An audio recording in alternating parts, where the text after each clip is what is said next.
Hi పిల్లలు, మీ అందరికీ ఈరోజు ఒక చిన్న కథ చెప్పబోతున్నాను. యేసుప్రభు వారు చేసిన మొదటి అద్భుతం మీకు తెలుసా? అయితే చెప్తాను, వినండి. కానా అనే గ్రామంలో యేసుప్రభు వారు ఒక పెళ్లి వేడుకకు ఆహ్వానించబడ్డారు.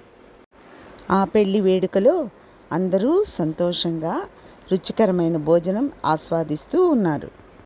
ఆ రోజుల్లో యూదుల ఆచారం ప్రకారం ద్రాక్షారసం కూడా ఆహార పదార్థాల్లో ఒక పానీయం. అప్పుడేం జరిగిందో తెలుసా పిల్లలు? ద్రాక్షారసం అయిపోయింది. అయ్యో యేసయ్య, ద్రాక్షారసం అయిపోయింది, అతిథులు నిరాశ చెందుతారు అని ఆయన తల్లి మరియా యేసుప్రభు వారితో చెప్పింది.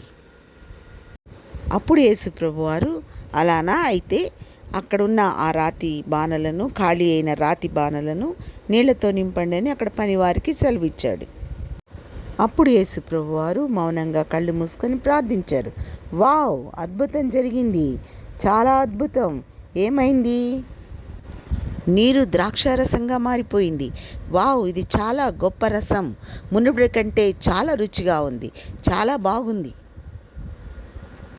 ప్రజలందరూ పెళ్లి వేడుకలో మొదటి రుచి కంటే అద్భుతమైన రుచి కలిగిన ద్రాక్షారసాన్ని తాగి సంతోషించారు.